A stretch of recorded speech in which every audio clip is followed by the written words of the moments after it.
Welcome back to Las Vegas. It's Alex Belfield talking to the stars of the strip. And trust me, there aren't any bigger stars than those in the Phantom Spectacular, which is fantastic. It's on at the Venetian. Anthony Crivello, how are you? I'm very, very good, Alex. Thank you. You are which character? I'm the Phantom. Oh, so you'll be the big star of the show then? Yeah, sort of. You could say that. Andrew Ragone, how do you feel about that? Oh, you know, we duel it out every night. But you get the girl. That's right. That's all that's important, huh? All right, let's do some. Get a kiss too. I mean. But I think it's out of sympathy. Oh boy. Well, I'll take it any way I can get it. It's the story of my private life. Yeah. Listen, Anthony, I want to talk about your performance because I've interviewed so many Phantoms over the years, and there's good ones, there's bad ones, there's creepy ones, and I think you're probably one of the creepiest of them all, and I love you for that. Thank you so much. You've got to have a dark side because we kind of have to feel sorry for you because you're tragic. You've got a face like mine, one that can only be kind of one for sympathy. In makeup, I assume you mean. Thank you. And let's keep it nice. You don't sit there sneering. You're not going to get any arguments from me.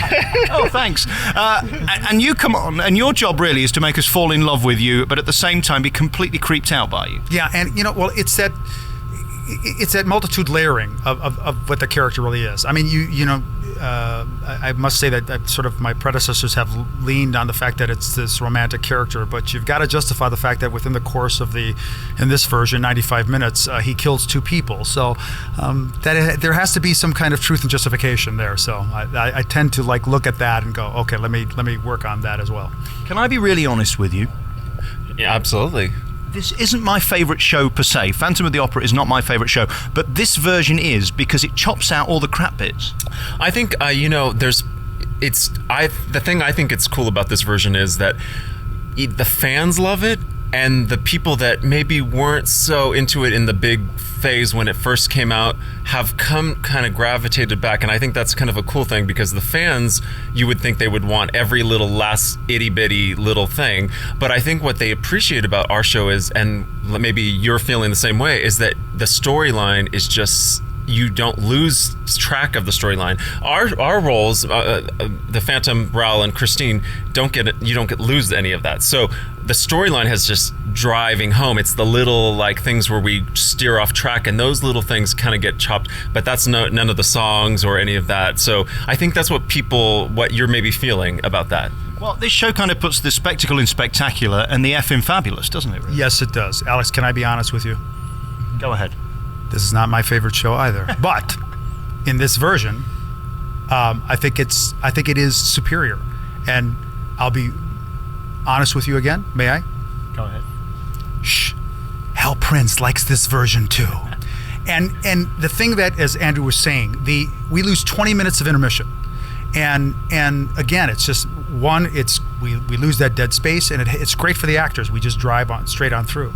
And there was one scene that was excised, which was a bane in Hal's existence, which was after the Phantom hands him his opera, Don Juan Triumphant, in every other production, they would go into the opera company would go into a rehearsal, and that scene they rehearse it, and the piano mysteriously plays off to one side. Well, that was a necessary evil that had to be put in, not for exposition, not to move us forward, but because the Masquerade Staircase has to be disassembled into 4 pieces. In every other theater, 2 pieces flown, 2 parked in the wings. In this theater, with the depth we have, the size of the stage, it is pushed back as the action continues. Dialogue is excised from that scene, and we just continue to push on.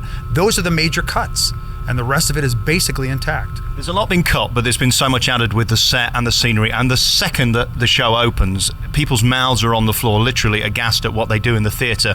That helps you as well. When you've got a spectacle to work with, that's going to help with any boredom that anybody might have. Absolutely. I think this show has something for anyone that, I think what's amazing on the strip is that the show kind of has heart, and it has all the giant spectacle that anyone that's coming to Vegas wants to see. We have fireworks, giant scenery, a chandelier that we won't talk about what it exactly does because it's a little different than the other productions, but we have all that stuff. But what people leave with, which is probably it puts us unique on the strip, is you leave with such an emotional feeling, hopefully, and that's Tony, Mai, and then Christy, who plays her, Christine, our job is to leave them, we're not focused on all that other stuff. We're focused on the core of the material, and hopefully when they leave, they have such, the music and the storyline and the acting of the show. It's all that put together it really is, when I say spectacular, it's not just talking about the set, it's just the whole thing put together is just, it's something, magical. And I think that's what I've found through fans and people that have just come to Vegas and surprised by it, The show has actually managed to bridge a gap between a lot of times we hear about the reluctant husband who has come here to gamble, and the wife drags him into the theater, and kicking and screaming. Once they see the show, we have heard this repeatedly. They have become repeat customers to Phantom of the Opera, multiple times. And then, the husband will say, "I've seen it 5 times. I've been back here. It's great entertainment." And they wind up sending their machismo friends to come and see the show as well. So we're benefiting from all of that repeat business. I think you've got a gift of a show because everybody's heard of it for a start, so that helps in selling it. But then you've got these great numbers that come along about every 5 minutes that we've equally heard. But that adds a pressure that you've got to deliver. And I think more than any show, the voices in this are just spectacular. And let me say as well, I want to kill Bugsy Siegel for building an entertainment capital in the middle of the desert. And what people don't realize is that it's not singing pop tunes in the middle of the driest position on the planet. It is singing opera.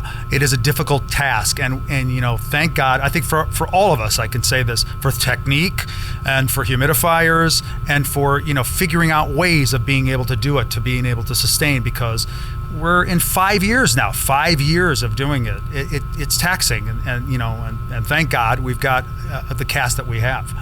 And you're forever ranting and raving as well, screaming and shouting and causing a scene. That can't be easy. It isn't, and it's all that diaphragmatic breathing. It's making sure everything is supported and making sure I'm not pushing myself a little bit too far. And once in a while, a little Jim Beam on the side, just to keep the chords nice and moist. What's also nice is you then go from these roary numbers to virtually whispering on stage. And I've noticed with you more than any other Phantom I've seen, you really play on that menace, don't you? Well, it's one of the things that allows me to do that as well is that we're fortunate that we've got a state-of-the-art sound system here. And so because of that, it allows you that additional dexterity that you can have with doing it, and to play those intimate moments. And that is also something that that Hal encourages from us. David Caddick as well. Jillian was just in, and and again some cleanup notes, and just she again, all of them, they talk about the psychological underpinnings, and by being able to manipulate your voice that way and play the volume versus the pianissimo moments as well. It does add to what you can do with the character as well. And of course, for you, Andrew, it doesn't matter whether you can sing or not. You're just there to be delicious. Oh, it's a tough job. You just. As he turns 5 shades. I'm rouging right now.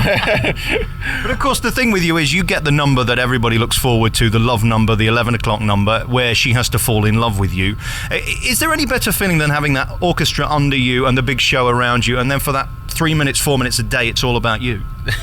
I think it's a cool moment. I mean, it's a song that I grew up listening to, of course, in many weddings I've heard, and but I think it's the challenge is that it's we've had all this excitement, and then that moment's chill is very chill, and to build a chemistry between two people in a very small moment, and there's nothing big going on at that moment, but the music is so grand that it just lends itself to what takes you on that journey. So I think it's fun to just kind of like go for that, and I love that is those small moments, because that's, I think, what is cool about a big show is it has peaks and valleys, and all those things make the big things that happen it all more special. And right after that moment he has a big moment, and then we go into this giant set piece, and there's fireworks, and there's just all this stuff going on. So it's just those kind of things. I think the couples, you can sense them, they're snuggling up to each other, and there's those moments where I think it's amazing as an actor. And of course, I've said this before to you, you have the hardest job in show business, because you have to avoid the buffets here in Vegas and the nice restaurants, because we can't have a clinically obese row, can we? Oh, it's always a diet. One diet after the other. No, I'm just kidding. Vegas is a trip, and you just have to, I'm rarely on the strip, truthfully. We live our lives, and we're here, when I have friends in town, I had friends in town this weekend, we do the whole thing. We go to all the buffets, all those things, and then after they leave, it's like back to normal, so. And Anthony, of course, you've been in so many different shows, Evita and Les Mis and things like that. Is there any better role, though, where you are the name of the show? I mean, it is all about you. Without the Phantom, this won't work. Well, with the title role, I would say yes. But and as wonderful as this role is, and I think both of us, Andrew and I, both share an affinity for Evita as well. The Che and another Andrew Lloyd Webber. It's a wonderful role for an actor to sink his teeth into because of the breadth of the role, the comedy that's in the role, the drama that's in the role as well. I mean, this obviously Phantom is right up there with it as well. I mean, thank God for Sir Andrew. He's written some wonderful male and female roles as well. Why him? What is it about his music that people seem to fall in love with? Because, I mean, he's prolific, isn't he? I mean, he's just this kid that sat there with a book and wrote these songs that we all fell in love with. Well, but his background, too. I mean, he comes from music. And I think, and he comes from that I'm sure, in his household, when you're hearing that kind of concert and melodic line, too. And then, obviously, his own education and his own abilities, too. When you add that all up, the cumulative effect, are these, look how prolific he has been with material after, and when we go back to the original stuff with the Josephs and the superstars as well, the journey that he has been on himself musically, and the transitional phase, and as he matured, I imagine, as he grew older, where his tastes were, they kept evolving. And I suppose you must have a special connection with him, Evita, Joseph, and now this. I mean, you've kind of had him through your entire life. I have, and I think it's, to tag on to what Tony was saying, I think that the melodies that he writes, people just always kind of, when you write good music, it doesn't matter the time period, things change. He's been in this business for years and years. Good melodies, solid melodies that people want to hear, that fit the piece that you're writing for. It's what people gravitate to, and I think Phantom has some of the best music that he's ever written, and I think it's just it fits the piece that he wrote. It's just one of those things. They want this haunting love song that he sings to Christine. They want the song that Raoul sings, and then there's that trio of the two of her feeling tug between the two guys, and I think just that chemistry of it, how it's just, you can't, there's not one thing that just makes it perfect. He wrote it something that just people love, And yet there's a certain simplicity to it, isn't there? I mean, that opening da da da da da da. I mean, that's just very simple, but so memorable. You can run through that in the same way. You can do that same sort of, if you will, in his musicals, romantic and simplistic at the same time. And whether it be All I Ask of You, Don't Cry for Me, Argentina, Memory, and on and on and on. There is something. It's sophisticated and yet hummable at the same time, and I think that's also what's so gripping. Obviously, the romantic side of all of those songs as well. I think for those myriad of reasons, becomes universal. And in the case with Evita and with Phantom, you also have the genius of Hal Prince, and combining those two talents, and obviously Gillian too, and in this particular case, but combining those artistic sensibilities, we're all very fortunate to be doing this material. And again, a man that doesn't have a mobile phone, no email, no communication with anybody, just lives his life. He's got it made, hasn't he? Absolutely. He doesn't have an email or mobile phone? No, he has an assistant who everybody feeds into her, and then once a week he phones her to find out what he needs to do. What does he do with all this free time? I know. He goes and lives in France. I think that's basically it. That's amazing. I didn't know that. Yeah, God bless him. Okay, before we go, let's talk makeup. We'll get to your eyeliner next. Let's talk about what happens now. What are we? 5:30. You're on 7 o'clock time. When do you have to start getting all the face on? Well, the face will start to come on in about 30 minutes. The mental prep in this city for me starts at about 3 o'clock. I don't think about singing it until then. You can't. Because again, the way the topography and the the pollens, the dust, you name it. You can't judge your voice early in the morning. You have to let it warm up on its own. So about 3 o'clock, and then just through a process, and we have to, I think each one of us sort of judge where we are that particular day. And the difficulty with this particular schedule is that on Mondays and Saturdays when we do 2, we don't have the luxury of the 2 o'clock matinee and the 8 o'clock evening performance. They're back to back. And so that makes for difficulty as well, and you've got to make certain judgment calls because of that. Because you also don't, once you're in the makeup, you're sort of, unless it's an emergency, you're dedicated to the rest of the evening. But I mean, I'm sure even for Andrew as well, it's for all of us, you try and gut it out sometimes just to get through that second show. True? Absolutely. And it's a good and a challenging thing, because there's the tricky thing about Always a Matinee too is also that time between the evening where you eat dinner and then you kind of come down, where we kind of do it back to back. So there's a challenge of doing it. It's like you're doing basically 2 shows right together. But the great thing about that is, I find, and I think we've all talked about this, there's a nice energy. You can have that energy continuance, and you're not, we can't really eat too much between that quick, half-hour changeover. But I think it's a neat challenge that I think I've liked about Las Vegas specifically, because different than New York or on tour. Is the Phantom allowed to belch on air? What's on stage? Well, there is bodily function that does happen in the course of a show. These things are somewhat unavoidable. You try as best you can to not expose yourself to the audience. You are, as I say, it's a very sophisticated sound system, so you have to work around the parameters of the technology. And Miss Holden wouldn't approve of such things. Oh, God forbid! No. Not to call her a prude. She's not. She's done them herself. And very finally, I've interviewed Phantoms in the past, one particular on Broadway who said he never opens his curtains at home because he has to keep in the moment. That's struck me as rather strange. Yeah, I'd rather leave this character right in the theater. I don't want him to come home with me. No. It's you don't want to. Nor do your friends and family, I suppose. No, my children are frightened enough at Daddy. They don't need the Phantom to come home. No. And for you, the thrill of being here and still doing this show, because they could have got rid of you by now, they keep re-signing you, is that a nice compliment? Because there's a lot of actors out of work at the moment. Absolutely. I talk to lots of successful friends that I have that have worked in the business for years.